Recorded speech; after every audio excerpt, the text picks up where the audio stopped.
बिस्मिल्लाहिर्रहमानिर्रहीम, अस्सलाम वालेकुम। प्रोग्राम ज़ेरे बहस में खुशामदीद। मैं हूं आपका मेज़बान ज़ौक अहमद। नाज़रीन, अगर हमें तरक्की करनी है तो हमें सिस्टम को तब्दील करना होगा, और जो तरक्की की डेफिनेशन दूसरे ममालिक की हमारे सामने होती है, हमें उसी सिस्टम को अडॉप्ट करना होगा और उसी मॉडर्न सिस्टम पर जाना होगा जो ज़्यादा इफेक्टिव हो, टाइम सेविंग हो। अब ये कहा जाता है कि हार्ड वर्क नहीं, स्मार्ट वर्क का ज़माना है, और स्मार्ट वर्क बहुत से ऐसे मामलात होते हैं जिसमें हमें दुनिया में कहीं आगे ले जाता है। हमारा टाइम मैनेजमेंट सिस्टम बेहतर हो जाता है। हमें डिजिटल होने की ज़रूरत है। हम ये देखते हैं कि हम डिजिटल होने की कोशिश भी कर रहे हैं। बहुत से डिपार्टमेंट्स ऐसे हैं जो बड़ी अच्छी बात है जिसको डिजिटल कर दिया गया है, जिसमें आप देख सकते हैं ई पंजाब के नाम से एक एप्लीकेशन है और दीगर एप्लीकेशन हैं जिससे आप घर बैठे बहुत से मामलात हल हो जाते हैं। लेकिन जब हम डिजिटल करते हैं किसी चीज़ को, तो हमें उन लोगों को जो उसको डील करते हैं उनकी ट्रेनिंग करवाने की भी ज़रूरत होती है, ताकि जो प्रोजेक्ट हम लॉन्च कर रहे हैं या जो हम ख्वाब देख रहे हैं या जो हम करना चाहते हैं उसको अच्छे तरीके से इफेक्टिवली उस पर काम कर दिया जाए। और फिर अगर किसी माशरे को तब्दील करना हो, किसी माशरे के अंदर एक स्टेबिलिटी लानी हो, कोई एक चीज़ पूछी जाए कि उस माशरे के अंदर क्या तब्दील की जाए कि उससे वो माशरा ठीक हो जाए, उससे तमाम निज़ाम ठीक हो जाए, तो वो अदलिया का निज़ाम होता है। कहा जाता है justice delay is justice denied, और ये दुरुस्त है। अब पाकिस्तान के अंदर वज़ीर आज़म शहबाज शरीफ साहब ने एक प्रोजेक्ट का इफ्तिताह किया है जिसे कैम्स कहा जाता है, case assignment and management system. इससे ये कहा जा रहा है कि इस सिस्टम से बहुत बेहतरी आएगी। कुछ बुनियादी सवालात हैं कि इस सिस्टम से क्या होगा, ये सिस्टम क्या फ़ायदा पहुंचा सकता है, आज हम यही जानेंगे इस सेगमेंट के अंदर।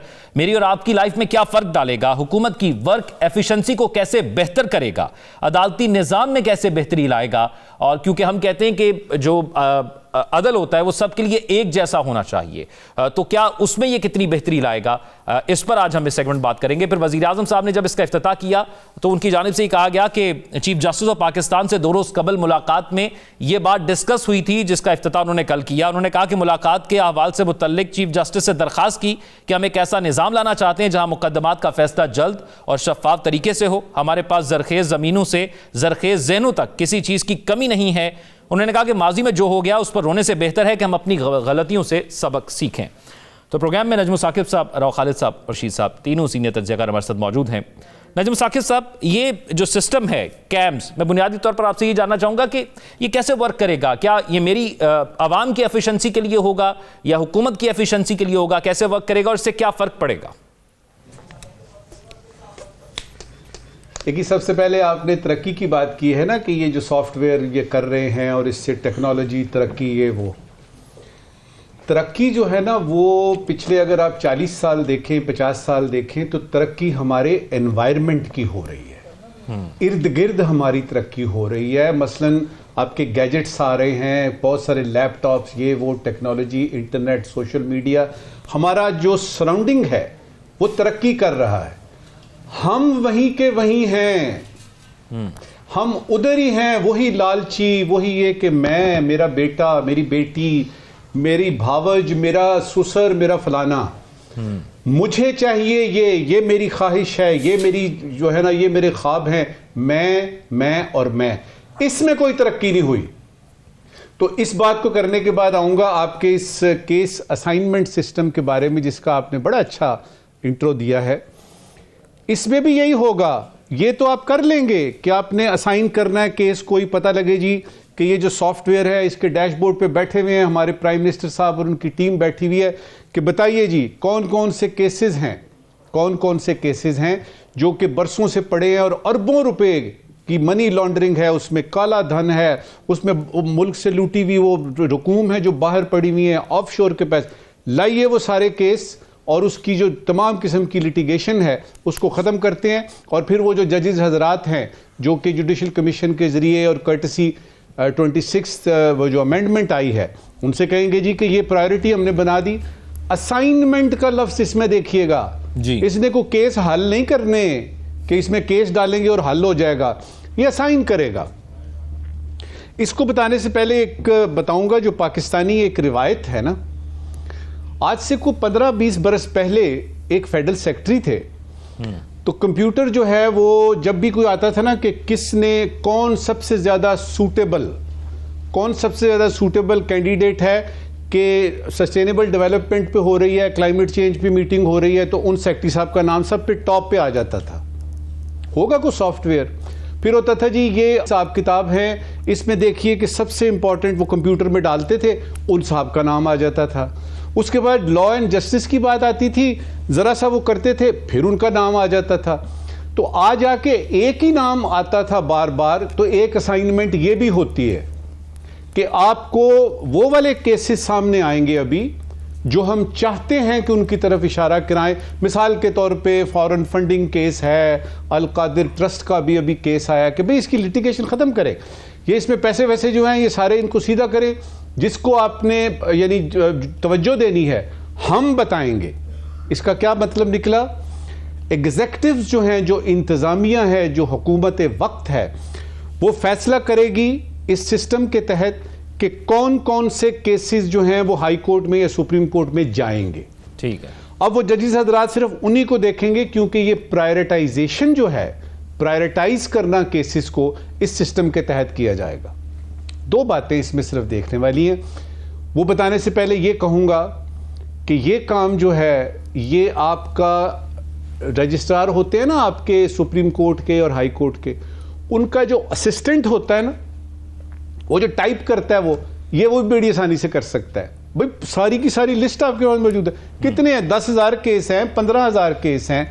1 घंटा लगता है किसी ओ लेवल के आप स्टूडेंट को कहें कि इसको ज़रा बता दो भी कि कितने पैसों के हिसाब से देख लें कि इसमें 10 अरब हैं, इसको ऊपर रख लें, ये 9.5 अरब हैं, इसको नंबर 2 पे ले आए।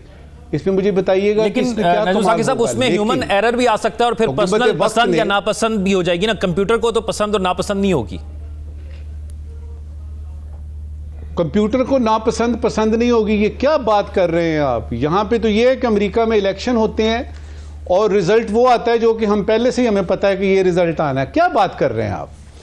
वो जो एरर आता है ना वो कंप्यूटर में आता है, वो कोई टेक्निकल बात होती है। जब कोई इस तरह का सॉफ्टवेयर प्लेटफॉर्म बनाते हैं आप, तो उसके साथ कुछ खुसूसी हिदायत भी साथ उस पर फीड होती हैं। और फिर इस डैशबोर्ड को जब इस्तेमाल करेंगे आप, तो उसमें कोई बंदा ही बैठ के करेगा ना। देखिए ना, ये कंप्यूटर में कोई इधर रोबोट तो नहीं होगा, बंदा ही बैठा होगा। ठीक है।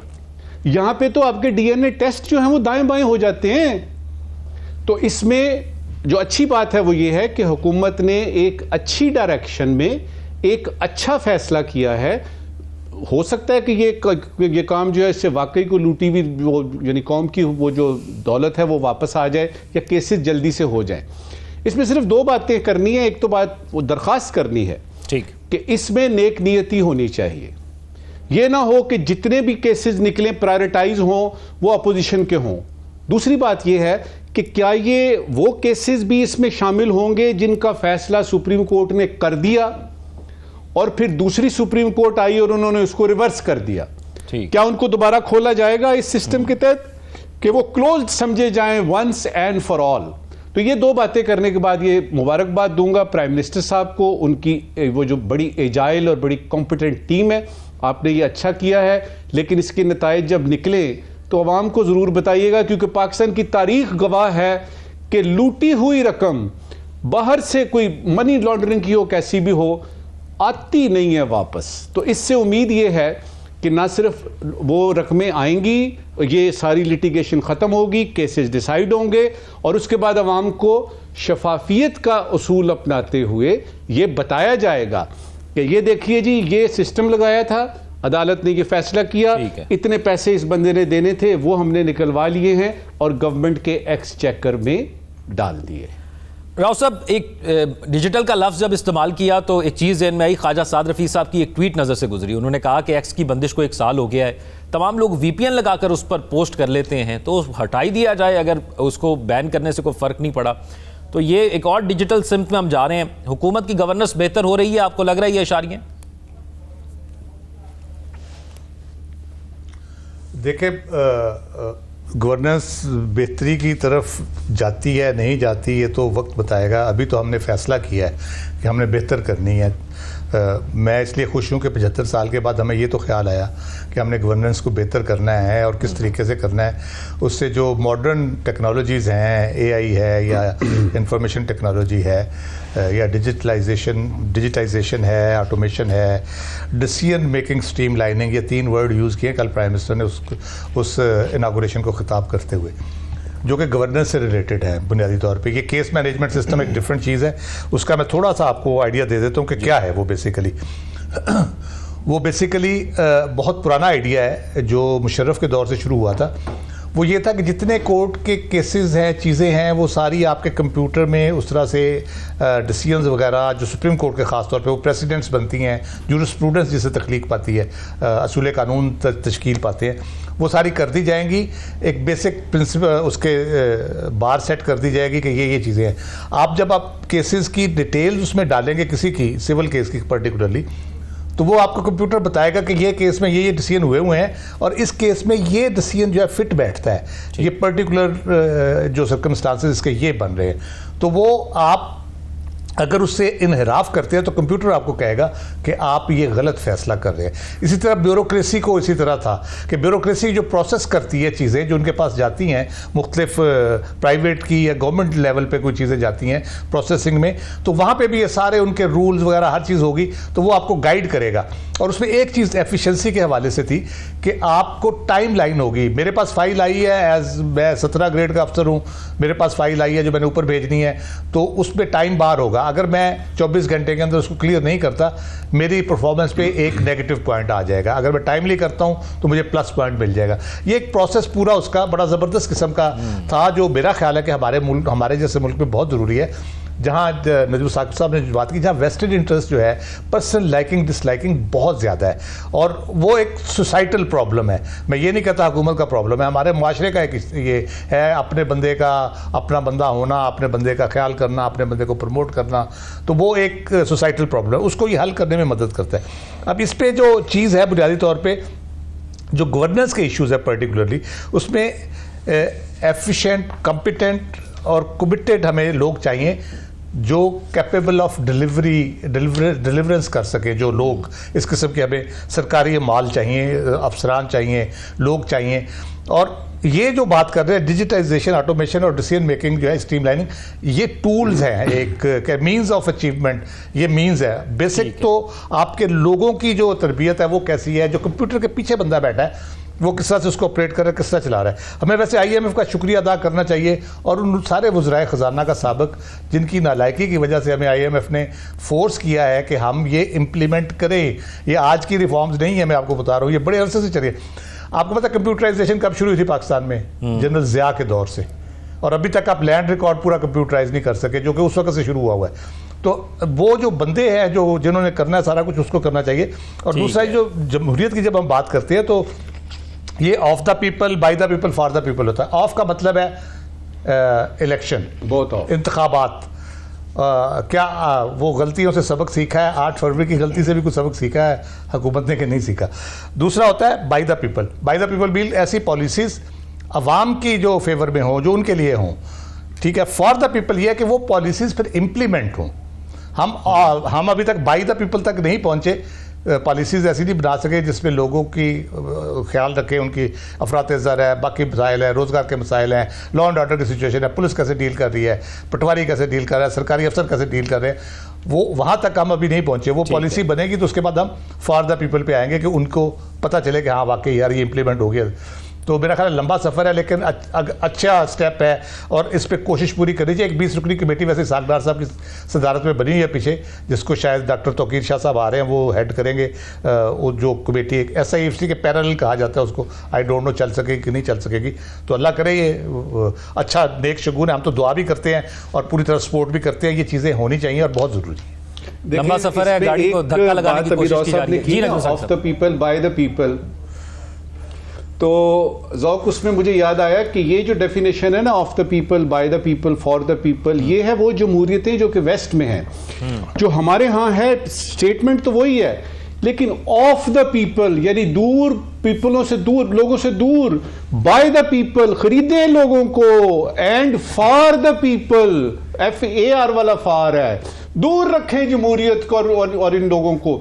तो इसमें बड़ा जरूरी है ये देखना कि ये जो हम स्टेटमेंट बोलते हैं ये ठीक तरह से इसका तलफ़ुज़ के साथ बोलें और हमें पता हो इसका मतलब क्या है, कि जमहूरियत जो है वो लोगों के लिए है, अपने अवाम के लिए है, और अवाम से ही यानी वजूद में आती है। इसका मतलब है इलेक्शन में जो कुछ होते हैं उसमें अवाम की मर्जी शामिल होनी चाहिए, बाय द पीपल का तो तस्वुर ही नहीं है, यानी वेस्ट में कि लोगों को खरीदा जाए। जिस तरह इन्होंने राव साहब ने बात की ना, अपना बंदा, तो इस किस्म के जो है ये सारी चीज़ें जो हैं ये जमहूरियत में नापैद हैं। आपने वैसा ही जवाब दिया नजूम साकिब साहब जैसे एक हुकूमत जीतने के बाद उस इलेक्शन की शफाफियत के हवाले से देती है। साकिब रशीद साहब, ये फरमाइएगा, IMF के वफ्द की मुलाकात होती है चीफ जस्टिस साहब से, फिर वज़ीर आज़म साहब से चीफ जस्टिस साहब की मुलाकात होती है, उस मुलाकात के समरात अब आ रहे हैं सामने? उस पर मैं बात करता हूँ, लेकिन ये case assignment and management system जो है, ये आसान अल्फाज में मैं आपको समझाता हूँ। ये बड़ा ज़बरदस्त सिस्टम गवर्नमेंट ने बनाया है। डायरेक्टली अवाम का इसके साथ ताल्लुक़ नहीं है, लेकिन जो हुकूमती केसेस हैं हाई कोर्ट्स में, मतलब तमाम 5 हाई कोर्ट्स में, सुप्रीम कोर्ट में, पहले मैनुअल जो केसेस जितने भी दायर होते थे वो मैनुअल, उसका रिस्पोंडेंट जो है वो हुकूमत होती थी, तो मैनुअली वो अटॉर्नी जनरल ऑफिस से होते मुतलका वजारत और उसके बाद लॉ मिनिस्ट्री और उसके बाद हुकूमत को पता चलता था कि ये केस दायर हुआ है, उसकी तारीख ये है, ऑर्डर ये आया है। अब ये जो सारा डिजिटलाइज कर दिया गया है, ये इस तरह किया गया है कि इसमें एक तो कनाडा और UN की तकरीबन 50 मिलियन रुपए इसमें लगे हैं, लागत आई है। और अब ये डिजिटलाइज इस तरह होगा कि अगर इस्लामाबाद हाई कोर्ट में एक केस दायर हुआ है, उसमें रिस्पोंडेंट कोई मिनिस्ट्री है, कोई डिफेंस मिनिस्ट्री है, तो जो अटॉर्नी जनरल है वो डिफेंस मिनिस्ट्री को जब नोटिस जाएगा तो डैशबोर्ड होगा एक डिफेंस मिनिस्ट्री का, लॉ मिनिस्ट्री का, अटॉर्नी जनरल ऑफिस का और प्राइम मिनिस्टर ऑफिस का। तो जो डिफेंस मिनिस्ट्री है अपने नोटिस को अपलोड करेगी वहां और अपने कमेंट्स भी वहां पे अपलोड करेगी उस डैशबोर्ड पे।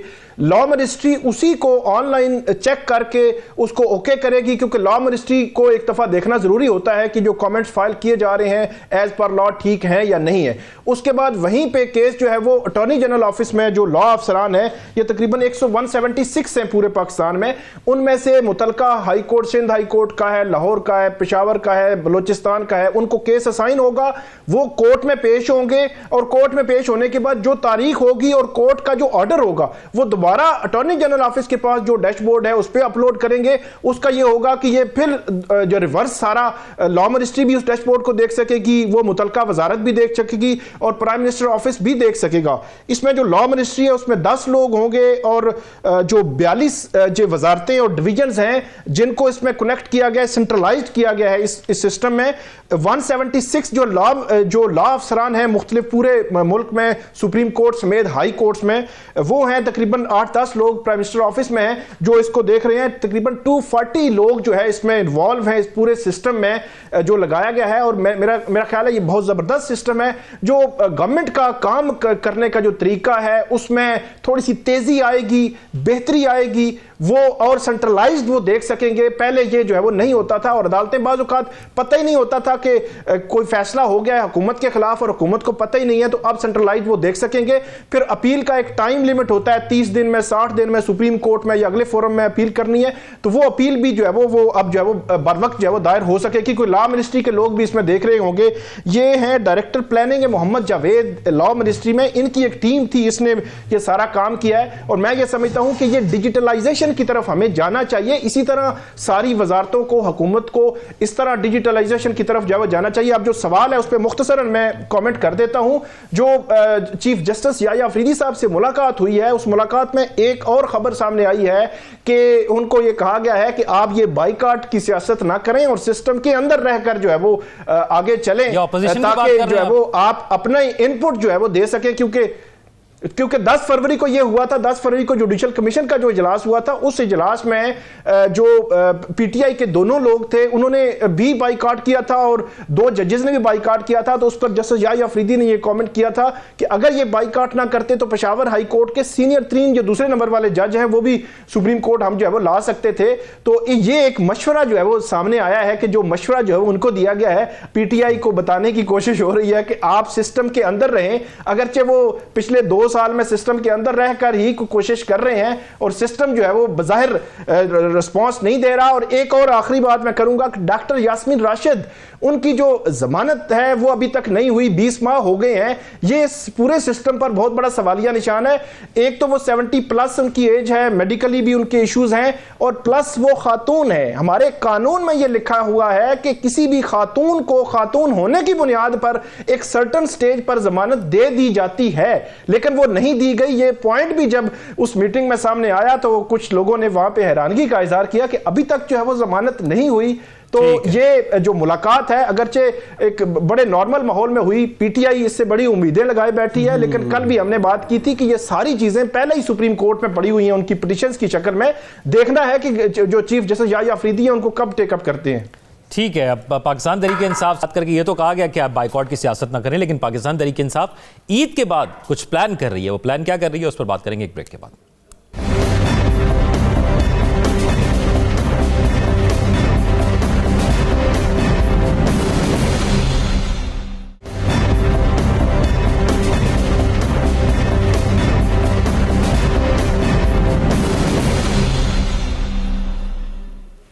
ब्रेक के बाद खुशामदीद नाज़रीन। पाकिस्तान में एक बार फिर से 2018 में जो नारा लगा था वो दोबारा लगाया जा रहा है, वोट को इज्जत दो। इस दफ़ा पीएमएलएन वो नारा नहीं बुलंद कर रही, बल्कि इस दफ़ा पाकिस्तान तहरीक इंसाफ, JUI फे और अपोजिशन का ग्रैंड अलायंस, जिसके अंदर शाहिद खाकान अब्बासी साहब भी मौजूद हैं और दीगर सियासी जमातें भी मौजूद हैं। और ये जो अपोजिशन का ग्रैंड अलायंस है, इसका जो दायरा है उसको वसी किया जा रहा है। सिंध में भी मुलाकातें की जाएंगी, वहाँ से भी अपोजिशन की जमातों को साथ शामिल होने की दावत दी जाएगी। और ये कहा जा रहा है कि ये रमज़ान के बाद, ईद के बाद, यानी एक एहतजाज या जो भी फैसला ये अलायंस करेगा उस तरह इसका एहतजाज किया जाएगा।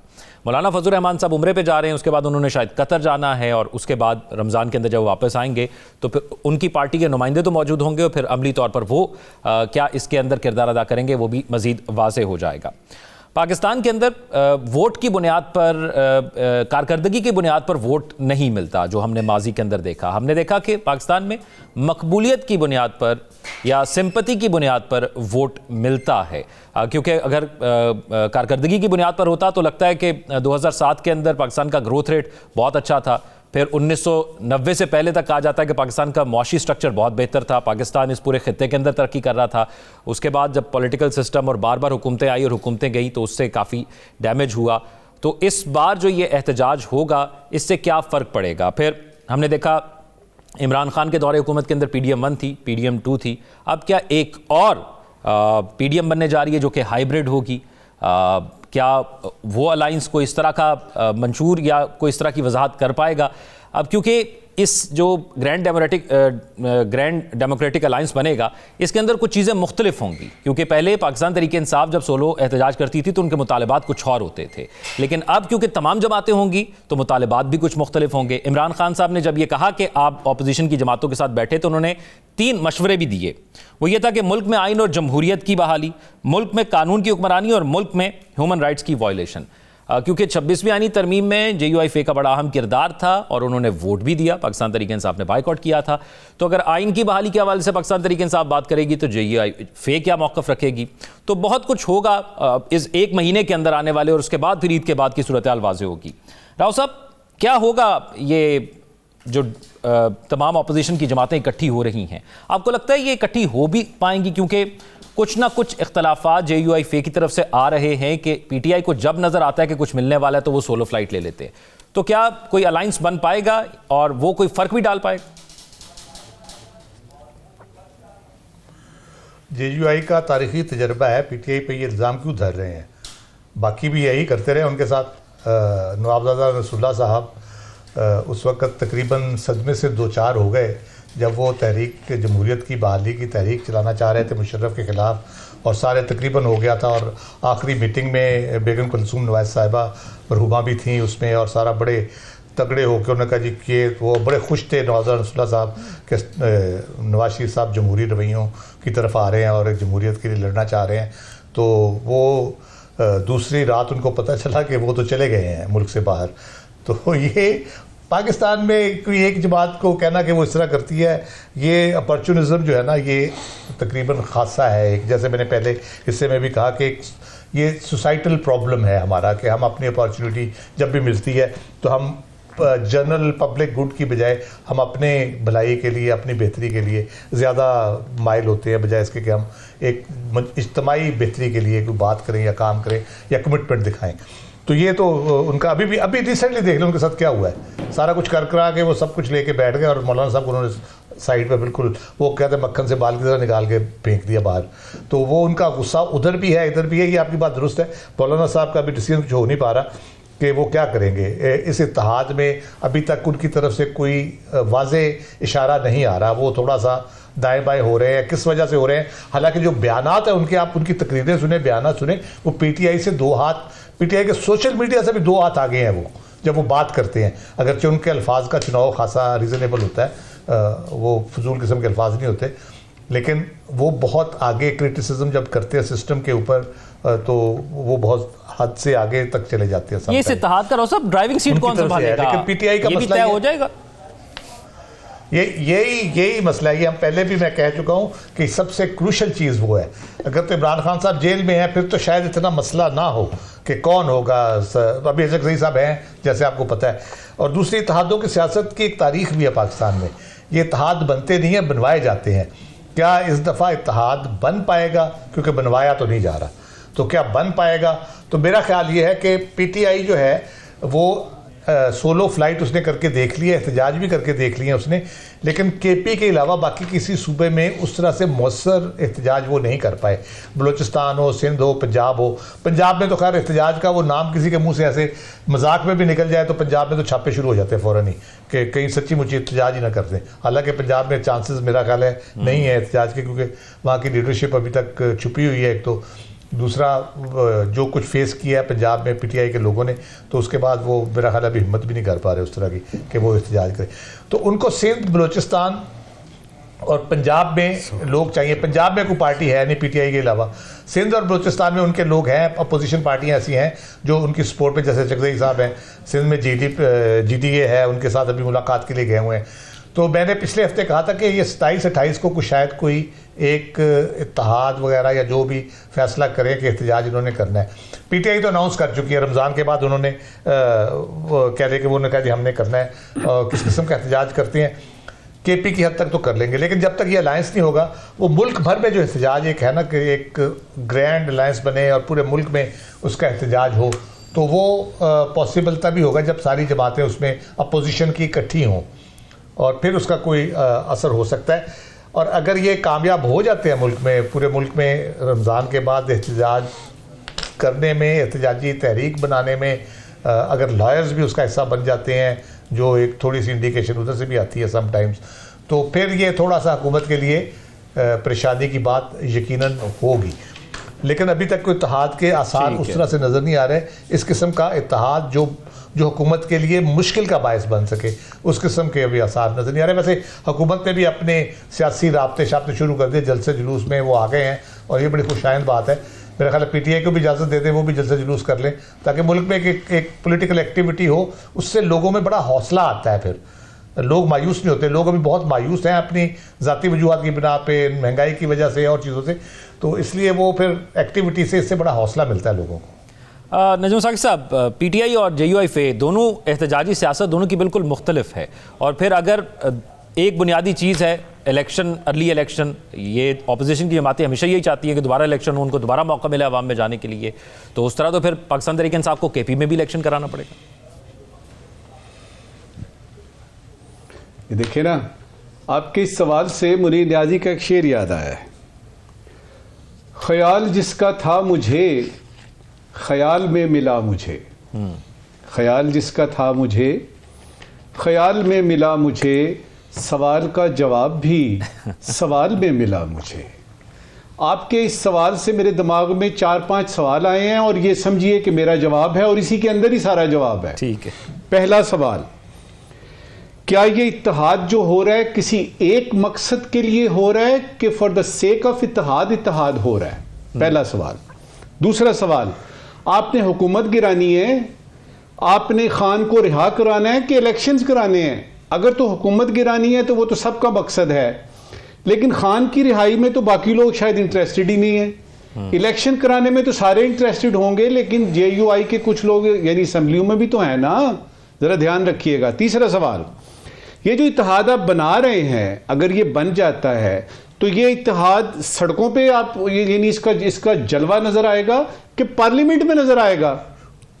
चौथा सवाल, जिस हुकूमत ने अभी अभी 2/3 अक्सरियत साबित की है, 2/3 अक्सरियत साबित की है 26वीं तरमीम को मंजूर करा के, जिसमें इन्हीं जो लोग इत्तेहाद बना रहे हैं ना, इन्हीं के ही अक्सर लोग उसमें शामिल थे। तो ये इत्तेहाद फिर किस तरीके का होगा, क्या वाकई को प्रेशर डेवलप कर सकेंगे कि नहीं। आखिरी सवाल जो कि राव साहब ने पहले ही कर दिया कि देखिए, डिपेंड ये करता है कि ये इत्तेहाद बनाया जा रहा है, ये सारी मिलके कर रही हैं, या इसको बनवाया जा रहा है। इस मौजू पे जब पहली दफा बात हुई थी आज से 2 हफ्ते कबल, तो मैंने भी यही कहा था कि बड़ा जरूरी है ये देखना, पाकिस्तान की तारीख जो है वो गवाह है सियासत की, कि अगर कोई चीज बनाई जानी है ना, फैसला हो गया कि 26वीं तरमीम आएगी, आप यकीन करें लोग व्हील चेयर पे लोगों को उठा के ले आएंगे, भाई वोट देना आपने। तो क्या इसका फैसला हो गया है कि ये जो मौजूदा हुकूमत है ये चलेगी नहीं, या मौजूदा हुकूमत डिलीवर नहीं कर रही, या मौजूदा हुकूमत जो है वो कुछ सेटिस्फैक्टरी बातचीत कर नहीं रही, लिहाजा इत्तेहाद बनाया जाए और इस सारे के सारे को इस तरह से बनाया जाए कि एक नेचुरल प्रोसेस लगे कि जी वो हुकूमत थी, वो नहीं चल रही थी, बाकी यानी पार्टियों ने इत्तेहाद बनाया, खाकान अब्बासी साहब ने उसको लीड किया, अल्लाह अल्लाह खैर सल्ला, हुकूमत पे आपने प्रेशर डाला और उसके बाद आपने इलेक्शन अनाउंस कर दिए। या कोई तहरीक आ गई ऐसी जिसमें कि वो जो नो कॉन्फिडेंस वाली होती है ना, जो खान के बारे में भी हुई थी। मुझसे पूछेंगे, बॉटम लाइन ये बताऊंगा कि अगर इस इत्तेहाद को नहीं बनवाया जा रहा, ये खुद ब खुद बन रहा है, तो इसका नतीजा निकलने की कोई उम्मीद ही ना रखे। ये है हमारा तज्जिया। अच्छा, इसमें अगर एक मुख्तसरन एक चीज़ ये भी बता दें कि पाकिस्तान पीपल्स पार्टी का क्या किरदार होगा। 26वीं तरमीम में वो मौलाना से बहुत मिले, अगर इस किस्म का इत्तेहाद बनता है तो क्या मौलाना को वो मनाने की कोशिश करेंगे कि हुकूमत के खिलाफ इत्तेहाद ना बनाए? आप देखेंगे मौलाना के घर के आगे तांता एक दफा से फिर से बंधेगा और मौलाना साहब उसी तरह मुस्कुरा के सबको जफियां डाल के चाय शाय पिएंगे, और ये तारीख अपने आप को बार बार दोहराएगी। और ये जो आपने पीपल्स पार्टी की बात की है ना, याद रखिएगा, जिस तरह मुल्कों में ये होता है ना कि नेशनल इंटरेस्ट डिसाइड करता है, इसी तरह से ये है कि इक्तदार डिसाइड करता है। जिस तरफ इक्तदार होगा पीपल्स पार्टी वहां चली जाएगी, जिस तरफ इक्तदार होगा नून वहां चली जाएगी। और ये सिर्फ पीटीआई है जो कि इक्तदार के लिए जंग लड़ रही है, लेकिन जब वक्त आएगा तो वो जो बेसिक होता है ना फैक्टर, वो जो डिसाइड करता है वो यही होगा, हम हुकूमत के साथ हैं, हुकूमत कर रहे हैं कि नहीं कर रहे। और जो भी हुकूमत है, और उसकी दलील एक लफ्ज में, एक फिक्रे में ये बताऊंगा कि ये जो नून और पीपल्स पार्टी का इस वक्त इत्तेहाद हुआ हुआ है, जो हुकूमत चला रहे हैं ये लोग, मुझे ये बताइएगा कि या इन दोनों के कोई नज़रियात मिलते हैं, कोई इनकी कोई बातें मिलती हैं, कोई दोस्ती हो गई है, कोई किसी को घसीट रहा था सड़कों के ऊपर, कोई किसी की लाश कहीं लटका रहा था। तो ये सारी बातें सियासी बातें हैं। जिस तरफ ताकत का इक्तदार का रुख होगा, सारी की सारी आपकी पॉलिटिकल पार्टीज मिन हैसुल कौम वो उस तरफ होंगी।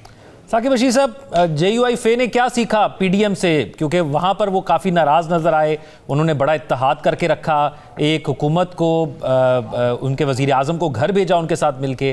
तो अगर दोबारा जो उस वक्त इत्तेहादी थे आज उनके खिलाफ अगर खड़ा होना पड़ेगा, तो क्या मौलाना फजल रहमान ने उससे कुछ सीखा होगा और इस बार कुछ डिफरेंट हमें नज़र आएगा?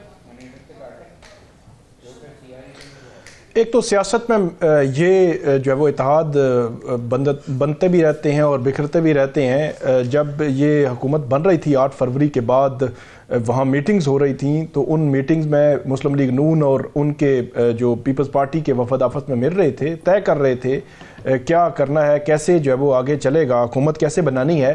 तो मौलाना को जो वो ना पूछा गया ना बुलाया गया, तो मौलाना जो है वो उन्होंने काफ़ी महसूस भी किया, और वो ये समझते हैं कि उनका जो वोट है वो भी चोरी हुआ है और उनको हराया गया है, उनकी पार्टी को पीछे किया गया है, वो ये समझते हैं। और ऑफ द रिकॉर्ड वो बहुत कुछ बातें करते हैं, बहुत ज़्यादा इल्ज़ामात भी लगाते हैं। और उसके तनाजुर में अब जब से ये अलायंस की बात हुई है, कुछ खबरें ये सवाल ये ना कि वोट जहाँ पे चोरी हुआ है उन लोगों के साथ किस बात पर बैठेंगे, ये इम्पॉर्टेंट है। बिल्कुल, मौलाना जो है वो JUIF जो है वो खैबर पख्तूनख्वा में भी हारी हैं और बलूचिस्तान में कुछ सीटें उन्होंने ली, लेकिन वहाँ पे भी कुछ सीटों पे जो है वो हारे हैं। अब जो अलायंस, जब से अलायंस की बात हो रही है, तो मौलाना के हवाले से ये खबरें गर्म हैं, अगरचे तरदीद आ रही है कि सरबराही कौन करेगा। फिर ये कहा जा रहा है कि इसका एजेंडा क्या होगा। उसके बाद ये खबर आ रही है कि आइंदा के लिए जब इलेक्शन में जाना है तो जॉइंटली मौलाना चाहेंगे कि हो सकता है पीटीआई के साथ जो है वो इकट्ठे मिलकर इलेक्शन लड़ा जाए। हालांकि पीटीआई बज़ाहिर ऐसा नहीं लगता कि खैबर पख्तूनख्वा में मौलाना के साथ इलेक्शन इत्तेहाद पे राज़ी हो। फिर माइनस पीटीएम की बात भी हो रही है कि पीटीएम जो है वो वहाँ पे नहीं होनी चाहिए जिस किस्म का अलायंस या इत्तेहाद हम करने जा रहे हैं। तो बहुत सारी चीज़ें अभी तय होना बाकी हैं। जो नजमुल साकिब साहब ने बात की कि क्या करना क्या है, हुकूमत गिरानी है, आपने इमरान खान साहब की रिहाई दिलानी है, इलेक्शन कराना है या क्या है, मतलब इस इत्तेहाद का मरकजी नुक्ता क्या होगा। मेरे ख्याल में ये चीज़ जो है वो तय होगी तो उसके बाद चीज़ें आगे बढ़ेंगी। अभी तो बहुत इब्तदा है, मेरे ख्याल में रमज़ान ऐसे ही गुजरेगा, इसी तरह जो है वो होंगी, मीटिंग्स भी होंगी, बातचीत भी होगी, लेकिन हतमी फैसले ऐसे लगता है कि हो सकता है रमज़ान में हो जाएं और इम्प्लीमेंट जो है वो रमज़ान के बाद जो हो, और कोई ऐसी तहरीक शुरू हो, और वो तहरीक भी कोई प्रेशर हुकूमत पर डालने के लिए हो सकती है, बहुत बड़े पैमाने पर उसका कोई असर होगा, कोई तब्दीली आएगी, मुझे ऐसे नहीं लगता। क्योंकि इमरान खान साहब के हवाले से भी जो खबरें आई थी कि उनको कहीं ना कहीं से कुछ कहा जा रहा है, तो वो यही थी कि इस सिस्टम को चलने देना है आपने 2 साल के लिए, 1.5 साल के लिए, 2 साल के लिए आपने नहीं छेड़ना, बोलना नहीं है, खामोश रहना है। आप बाहर आएँ, कहीं बनी गाला शिफ्ट हो जाएं, जिसकी तस्दीक अली अमीन गंडापुर जब वो कर चुके हैं। तो इस सिस्टम को अगर डिरेल करने की बात करें अगर मौलाना या ये अपोजिशन इत्तेहाद, तो मेरा ख्याल में ये आसान बिल्कुल भी नहीं होगा। फिर जो इलेक्शन मैटर्स हैं, अब जो इत्तेहाद में वो वोट चोरी वाला मामला भी कहीं ना कहीं मौजूद है कि 8 फरवरी को वोट चोरी हुआ। पीटीआई पंजाब में बहुत ज्यादा उनका क्लेम है, या मौलाना का, या बाकी सियासी जमातें भी ये बात करती हैं। तो ये वोट चोरी हुआ, अब इस पे कोई जुडिशल कमीशन बनना है, मुझे ये भी बनता हुआ नजर नहीं आता। इसके बहुत बड़े पैमाने पर मुस्बत असरात तो बज़ाहिर नजर नहीं आते, बन जाएगा, लेकिन आगे क्या होगा ये अभी कुछ कहना कबल वक्त है। कुछ कहना कबल वक्त है, और फिर इन अपोजिशन की जमातों को बैठकर ये तय करना होगा, अपने तहफ़्फ़ुज़ात भी दूर करने होंगे और एक क्लैरिटी भी आवाम के सामने लानी होगी जिनको वो बुलाना चाहेंगे अपने से एहतजाज के अंदर। एक ब्रेक की तरफ चलते हैं, स्टे विद अस।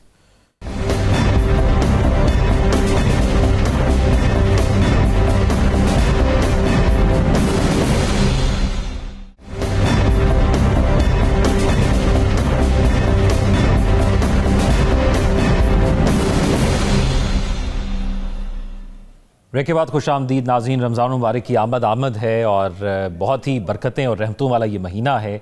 हमारी एक उनसियत है, एक फेस्टिविटी होती है, और इसके अंदर हम देखते हैं कि लोग ज़्यादा से ज़्यादा अल्लाह के करीब होने की कोशिश करते हैं।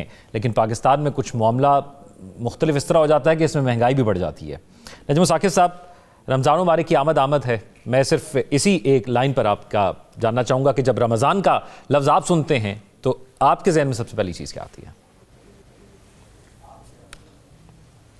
सबसे पहले तो मेरे दिमाग में ये बात आती है ज़ौक़ कि ये रमज़ान मुबारक जो है, जो कि आने वाला है, इसमें सिर्फ खाने पीने से ही परहेज़ नहीं करनी होती, इसमें कोई रूह की नश्व नुमा करनी पड़ती है, इसमें रूह की बालीदगी होती है, इसमें आप अपने आप को प्योरीफाई करते हैं। कुरान पाक में इरशाद होता है, औज़ु बिल्लाहि मिनश शैतानिर रजीम, बिस्मिल्लाहिर रहमानिर रहीम, कि तुम पे रोज़े फ़र्ज़ किए गए जिस तरह तुम्हारी पिछली नस्लों पे फ़र्ज़ किए गए, लअल्लकुम तत्तकून, ताकि तुम परहेजगार हो जाओ। अच्छा, अब ये हम देखते हैं कि हम इधर तक ही रखते हैं, रोज़ा रखना है ना, तुम पे फ़र्ज़ किए गए, लअल्लकुम तत्तकून, कि तुमने उसके बाद भी कुछ करना है और वो मुत्तकी बनना है। फिर उसके बाद आता है एक हदीस मुबारक है, बिस्मिल्लाहिर रहमानिर रहीम, अस्सौमु जुन्नतुन, रोज़ा ढाल है, और ये ढाल है बुराइयों के खिलाफ, ये ढाल है वो जो तमाम किस्म के ईवल्स आते हैं ना बाहर, उनके खिलाफ ये एक तरह की ढाल होती है जो कि मोमिन को दी गई। अब हम जो हैं जब रोज़े को देखते हैं ना हमारे पाकिस्तान में या किसी भी मुस्लिम मुल्क में, उसमें सबसे पहले आती है वो बात जो कि आपने भी की है, वो महंगाई होगी। अब ईद आ जाएगी, बच्चों के कपड़े बनाने पड़ेंगे, ये तो बड़ा खर्चा है, ये तो मेहमान आएंगे, उसके मेरी बेटी के ससुराल वाले आ जाएंगे, बेटे के ससुराल वाले आ जाएंगे, तो आपको खर्चों में ये नज़र आती है बात। अच्छा, एक अजीब बात है कि हुकूमतें आती रहीं, हुकूमतें जाती रहीं, लेकिन इस चीज़ का कोई इलाज ना कर सका कि रमज़ान आता है तो महंगाई हो क्यों जाती है, और अगर हो जाती है तो ईद के बाद जो है ये कम क्यों नहीं होती। इसका किसी हुकूमत के पास इलाज नहीं था। अब ये कि रमज़ान पैकेज वगैरह अनाउंस हो रहे हैं, लोग जो हैं वो धड़ाधड़ लाइनों में खड़े होकर कर रहे हैं, जो कि अच्छी बात है। लेकिन मुझे ये पता है किसी वजह से कि पाकिस्तान में जो लोग रोज़े रखते हैं, पाकिस्तान में जो मुसलमान हैं, उनके पास थोड़ी आमदन है, थोड़े पैसे हैं, लेकिन उसमें बरकत होती है। और वो जो अगर हलाल की आपकी कमाई है ना, उसमें ऐसी बरकत होती है कि जितनी मर्जी महंगाई हो जाए, आपकी जो मर्जी हो जाए, बाजार आसमान से बातें करे, आप रोज़े में खजूर खाते हैं, आप रोज़ा खोलते हैं, सहरी करते हैं, इफ्तार करते हैं, और फिर ईद में जो हिसाब किताब होते हैं वो भी पूरा करते हैं। दुआ ये है कि जो महीना आ रहा है हमारा रमज़ान का, इसमें लोगों की इज्जतें महफूज रहें और उनके पैसों में बरकत पड़े। और उसके बाद ये है कि हम इसकी जो रूह है ना, वो जो मैंने फिर से कहा, यानी फिर से कहूँगा कि लाल्लकुम तत्तकून, कि उसमें हमारे सामने सिर्फ खाने पीने से परहेज ही ना हो, हमें ये भी हो कि हमने ये खाना पीना जो है अल्लाह के लिए कर रहे हैं, दूर रह रहे हैं, लेकिन उसका जो बुनियादी मकसद है वो भूखा रहना नहीं है, वो ये है कि आपने जो है वो मुत्तकी बनना है, आपने तकवा इख्तियार करना है। राव साहब, पूरा साल इस एक महीने का इंतज़ार होता है, इसके अंदर जो मैंने पहले कहा फेस्टिविटी होती है, फिर इसके अंदर एक खुशी होती है, जिस तरह जिक्र सहरी और इफ्तारी का किया अभी नजम साकिब साहब ने। ये जो एक मौका होता है ये बड़ा ही पुरलुत्फ होता है, तो आप कैसे डिफ़ाइन करेंगे? ज़ौक़ बचपन से हम यानी ये सारे प्रोसेस से गुजरे रमज़ान शरीफ के, और बहुत ही सच्ची बात है कि वो यादें जो हैं अब उस तरह से नहीं कर पाते। तरावी में शामिल होना और मस्जिद में ज़्यादा से ज़्यादा वक्त गुजारना, फिर इत्तिकाफ़ बैठना, और फिर उसके बाद जब ईद करीब आती थी 27वीं की शब पर्टिकुलरली ख़त्म कुरान होता था, तो पूरी मस्जिद को हम अब ख़ुद वो ये पतंग वाले जो कागज़ नहीं होते, ताज जिसको कहते हैं, गुड्डी कागज़, उसके फूल शूल बना के वो बड़े ज़बरदस्त डेकोरेट करना मसाजिद को लाइटों से, और वो सारा एक नो डाउट एक अंदर से जो होता था एक बहुत अच्छी फीलिंग उसकी आती थी। लेकिन बुनियादी तौर पर जितनी भी इबादत है ना, उसका कुछ नतीजा निकलना चाहिए। जैसे कहते हैं नमाज बुराई से रोकती है। अगर आप नमाज पढ़ रहे हैं और आप वो बुरे काम या उनसे नहीं रुक रहे, तो इसका मतलब है कि आप वो जो पूरी तरह कहते हैं इस्लाम में दाखिल, उस तरह से आप काम नहीं करें। इस तरह रोज़ा जो है वो सब्र और कनात का एक आपको होता है। फिर भूख से आपको दूसरे की भूख का एहसास पैदा होना चाहिए कि उसके क्या है। इस्लाम जो बुनियादी तौर पे चीज़ें, इबादत अपनी जगह पे नो डाउट, उसका आपके हकूकुल्लाह जिसको कहा जाता है वो आपने पूरे करने ही करने हैं। लेकिन जो उसके नतीजे में चीज़ें होनी चाहिए, जो इस्लाम सबसे ज़्यादा जिन 3 चीज़ों पर जोर देता है, वो है एक कनात है कि अपने वसाइल पे मुतमईन रहे, बजाय इसके कि छीना झपटी करे, इधर से खींचो उधर से खींचो। दूसरा है रवादारी, कि आप रवादारी से लोगों से अच्छे तरीके से पेश आएँ। तीसरी चीज़ है सिला रहमी, कंपैशन जिसको कहते हैं, कि जो आपसे कम हैसियत के लोग हैं, मुश्किलात में, उनके लिए आपका जो है उनकी तरफ आपको माइल होना चाहिए, और ये आपको अंदर से एक खुशी मिलती है इन चीज़ों से। और मैं आपको बताऊं, मुझे सच्ची बात है, पिछले 1 हफ्ते से मैं एक स्टोर पे जाता हूँ, मैं नाम इसलिए नहीं लेता, कोई प्रमोशन नहीं करना चाहता, एक ग्रॉसरी स्टोर है बड़ा, जो वो है चेन ही कह लें उसको, तो उन्होंने पिछले 1 हफ्ते से डिस्काउंट लगाया हुआ है। वो सारी चीज़ें जो मैदा, सूजी, शरबत, फलां जो भी होता है चीज़ें, ऑयल, तो उन्होंने स्पेशल डिस्काउंट लगाया हुआ है, और मुझे बड़ी खुशी हुई, क्योंकि रमज़ान में नॉर्मली ज़ख़ीरा अंदोज़ों की चांदी होती है और चीज़ों को होल्ड किया जाता है और चीज़ों की कीमतें बढ़नी शुरू हो जाती है एकदम से। तो ये अभी तक वो आसार नज़र नहीं आ रहे, तो शायद ये कुछ चेंज है। मुझे इसकी ज़ाती तौर पे बहुत खुशी है कि ये चीज़ें जो है वो इस तरह से हो रही हैं। और सबसे आखिर में इम्पॉर्टेंट चीज़ कि हम रोज़ा रखते हैं, बड़े एहतमाम से रखते हैं, लेकिन हम खाने पीने में परहेज़ नहीं करते। फिर हम नॉर्मल दिनों से भी ज़्यादा खा जाते हैं और ऐसी ऐसी चीज़ें खाते हैं जो हमारी सेहत के लिए नुकसानदेह होती हैं। थोड़ा सा उस पर भी ज़रा तवज्जो देने की ज़रूरत है। बिल्कुल ऐसा ही है। साकिब रशीद साहब, रमज़ान के हवाले से आप क्या कहना चाहेंगे, और फिर दूसरा ज़रा हुकूमती इक़दाम का जिसका थोड़ा सा जो साकिब साहब ने भी जिक्र किया एक लाइन में, उसको भी ज़रा बताइएगा।